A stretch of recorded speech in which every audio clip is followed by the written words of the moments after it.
नमस्कार, easy home tips में आपका स्वागत है। मैं संतोष चौहान। आज हमारे साथ हैं आयुर्वेदिक डॉक्टर भगवान देव शर्मा जी। तो हमने देखा है कि जो पीसीओडी की समस्या है बहुत ज्यादा देखने में आ रही है।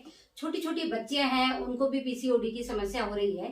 तो इसी के बारे में हम आज डिस्कस करेंगे डॉक्टर साहब से, और ये कैसे ठीक हो सकती है, इसका ट्रीटमेंट क्या है।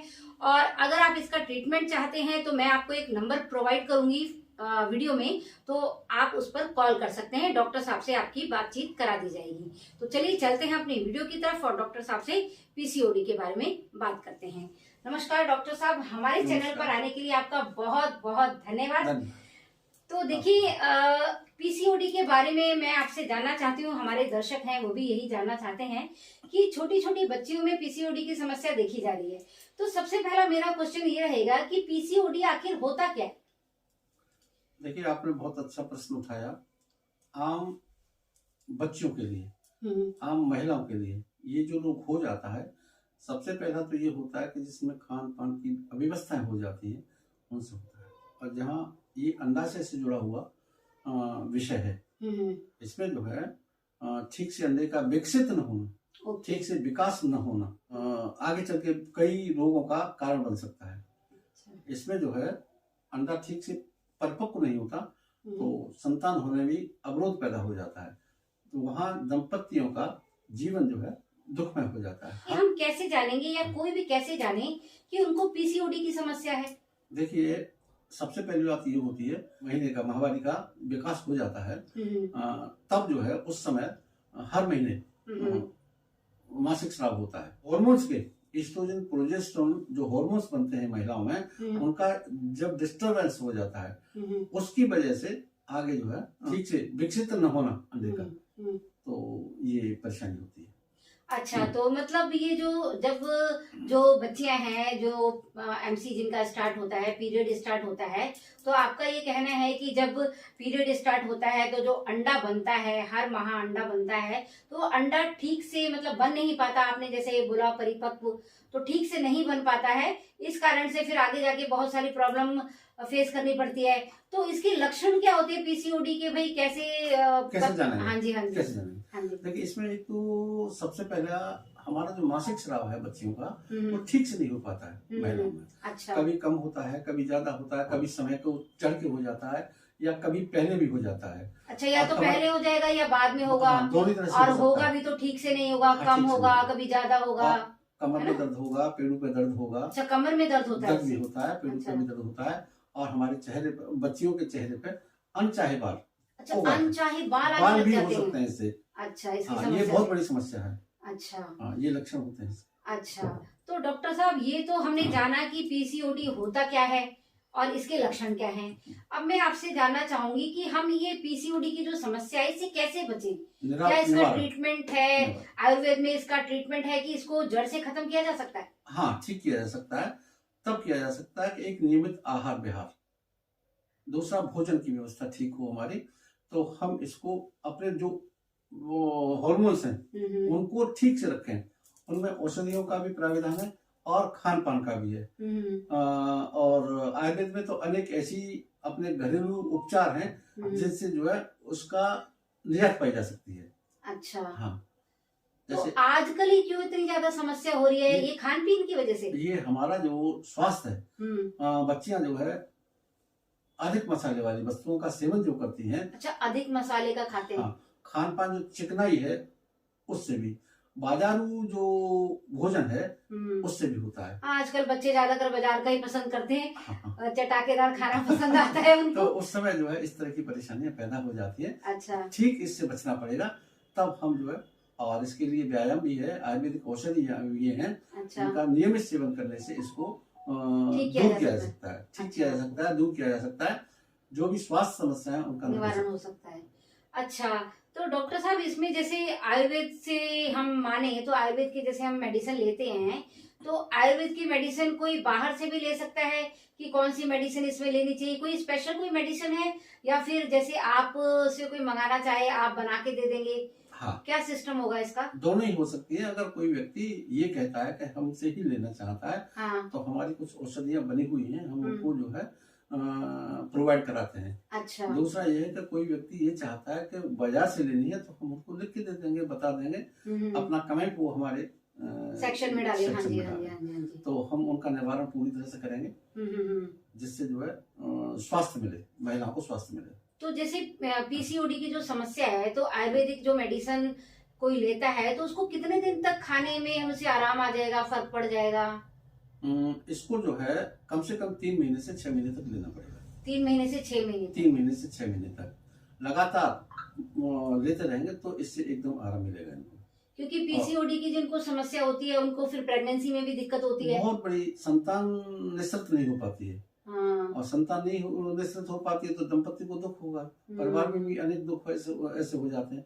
माँ को ज्यादा चिंता होती है बच्चे होने की। तो इसका मतलब तो ये हुआ डॉक्टर साहब कि अगर किसी को डायग्नोस होता है कि पीसीओडी है तो उसको देर नहीं करनी चाहिए, जल्दी उसका इलाज करा लेना चाहिए। ये तुरंत ही इसका ध्यान देने योग्य बात है। हमेशा जो है स्वास्थ्य पर ध्यान देना चाहिए।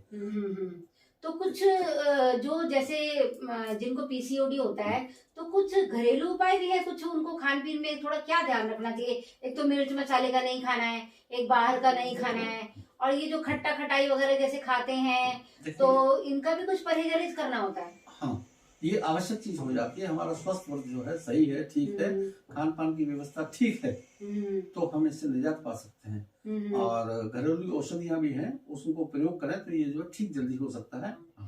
तो डॉक्टर साहब कुछ ऐसा कोई घरेलू उपाय भी है जो हम जैसे कुछ बता सकते हैं? घरेलू उपाय से क्या परमानेंट इलाज हो जाएगा या मेडिसिन ही लेनी पड़ेगी? शुरुआती दौर में हम ये देखेंगे कि निवारण करेंगे, उसका निदान करेंगे कि किस रोग के कारण है। अच्छा। जिस कारण से है उस कारण का निवारण करेंगे, तो ये देखना पड़ेगा। दूसरा ये है कि घरेलू जो औषधियां हैं या हमारे जो घरेलू उपाय होते हैं, दादी नानी जो बता देती हैं, दादी नानी बता देती है, ये सब घर में प्रचलित होते हैं, उन परंपराओं में आते हैं। कभी ऐसा होता है कि जिनका गुण हमें मालूम नहीं लेकिन परंपरागत होते हैं, उनको हम सेवन करें। जैसे काई करना है पेट की गर्म थैली से। अच्छा, गर्म थैली से अगर दर्द है, तुम्हारे पीसीओडी की प्रॉब्लम है, हाँ, तो गर्म थैली से आप सिकाई कर सकते हैं। अच्छा। दूसरा ये है कि हमारे घर में भी कुछ ऐसी औषधियां होती हैं, उनको हम प्रयोग कर सकते हैं। हल्दी का दूध है। अच्छा, हल्दी वाला दूध फायदेमंद होता है? बहुत फायदेमंद होता है। तो जैसे जिनकी तासीर गर्म, आप तो नाड़ी देख लेते हैं, पर जिनकी तासीर मान लो उन्हें पता है कि हमारी तासीर गर्म है, तो क्या गर्मी सर्दी हर मौसम में हल्दी वाला दूध पी सकते हैं? ये औषधियां जो है अपने औषधि के तरीके से ली जाए तो उसका निवारण होगा। अगर कितनी हल्दी डालनी चाहिए? 500 मिलीग्राम, आधा ग्राम चम्मच से बताइए। चम्मच, आधा ग्राम, चौथाई चम्मच, 1/4 चम्मच एक गिलास दूध में। हाँ, 300 ml का जो दूध होता है, 1 ग्राम हो जाए, चौथाई चम्मच 1.25 ग्राम हो जाती है, 1 ग्राम हो जाती है। अच्छा। इतना दूध में मिलाएं और पिए। तो गर्मी में भी ले सकते हैं? हाँ, कभी भी ले सकते हैं। इतना हल्दी जो है नुकसान नहीं करती, स्वास्थ्य के हित में है। हाँ, इतना ले सकते हैं। और मैंने ये भी सुना था डॉक्टर साहब की जैसे चिकनाई के साथ लेते हैं, जैसे दूध में हल्की चिकनाई होती है तो हल्दी फिर नुकसान नहीं करती है, ऐसा भी है कि कुछ? देखिए, ऐसा है, ये शरीर की क्रियाओं पर आधारित होता है। लिवर कितना काम करता है, पाचन शक्ति कैसी है, कितनी है। पाचन शक्ति अगर सही है तो आप दूध मलाई वाला भी ले सकते हैं। अच्छा। अन्यथा वैसा मलाई निथार के ले सकते हैं। अच्छा, टोंड दूध जिनको बचता नहीं है वो टोंड दूध से ले सकते हैं। और एक हल्दी वाले दूध की एक सिकाई हो गई, एक हल्दी वाला दूध हो गया। और दूसरा और क्या हो सकता है? दूसरा हम जानते हैं अशोक की छाल होती है। अच्छा। हाँ, सबसे अच्छी होती है अशोक की छाल का चूर्ण जो है, रात को भिगो दें 5 ग्राम। तो एक अशोकारिष्ट भी तो आती है, वो भी यही काम करेगी क्या? अशोक से बनी हुई औषधि है। अच्छा। अशोक छाल से बनी हुई औषधि है। और औरतों में, महिलाओं में ये सबसे अच्छी औषधि मानी जाती है। गर्भाशय के जितने रोग होते हैं सबसे श्रेष्ठ औषधि अशोक की छाल का। अशोकारिष्ट का मतलब काफी महत्व है। अशोक की छाल। तो डॉक्टर साहब, अशोक की छाल अगर किसी को नहीं मिलती है मान लो, तो फिर वो क्या करे? वो अशोकारिष्ट ले सकता है? हाँ, ले सकते हैं, अशोकारिष्ट ले सकते हैं। बाकी और भी बहुत अशोक से बनी हुई औषधियां मार्केट में मिलती हैं, उनका प्रयोग कर सकते हैं। अच्छा, तो अशोकारिष्ट अगर मान लो कोई प्रयोग करता है तो कितने दिन करना चाहिए प्रयोग? ये लगातार 3 महीने के बाद अगर हालत नहीं सुधरती है तो लगातार 6 महीने तक लीजिएगा। ले सकते हैं। तो हल्दी वाला दूध तो घरेलू उपाय का वो ले सकते हैं। इसके साथ और भी औषधियां हैं, उनको भी ले सकते हैं। सबसे अच्छी चीज होती है कि योगराज गुग्गुल। योगराज गोखले। हाँ, अच्छी औषधि है जो गर्भाशय के रोगों को समूल नष्ट करने वाली औषधि है। किसी अच्छी कंपनी का ही लें, तब जो है फायदेमंद होगा। तो डॉक्टर साहब, हमारे चैनल पर आने के लिए आपका बहुत बहुत धन्यवाद। आपसे जुड़े रहेंगे, आगे भी जो भी क्रॉनिक डिजीज है उन सब के बारे में डिस्कस करेंगे। तो देखिए, मैं आपको यही बताना चाहती हूँ कि अगर आप डॉक्टर साहब से बात करना चाहते हैं तो जो नंबर मैं आपको दूंगी उस पर आप कॉल कर सकते हैं। जो भी आपकी जो तासीर है, अपनी प्रकृति के बारे में थोड़ा सा डॉक्टर साहब जैसे क्वेश्चन करेंगे तो उसके बारे में बता के आप ये जान सकते हैं कि आपकी प्रकृति क्या है। तो उस हिसाब से जिसको ज्यादा प्रॉब्लम है मेडिसिन ही लेनी है, जिसको शुरुआती है तो देखो घरेलू उपाय से आराम आ जाएगा, पर जिसका थोड़ा सा पीसीओडी काफी लंबे समय से है तो उसको तो मेडिसिन लेनी पड़ेगी। तो आपको अगर डॉक्टर साहब से मिलना है, अपॉइंटमेंट लेना है या मेडिसिन लेनी है तो आप दिए गए नंबर पे हमसे संपर्क कर सकते हैं। वीडियो देखने के लिए आपका बहुत बहुत धन्यवाद। ऐसे ही डॉक्टर साहब अब हमारे साथ हर वीडियो में बने रहेंगे। तो आगे जो भी क्रॉनिक डिजीज है या जो भी कोई प्रॉब्लम है बीमारियों की, उससे हम डिस्कस करेंगे उस बात को। और आप हमें कमेंट करके जरूर बताइएगा कि नेक्स्ट टॉपिक हम क्या रखें, जिससे कि आप सबको बेनिफिट हो, सब आप उस बारे में जान सकें। धन्यवाद डॉक्टर साहब। धन्यवाद, नमस्कार। नमस्कार।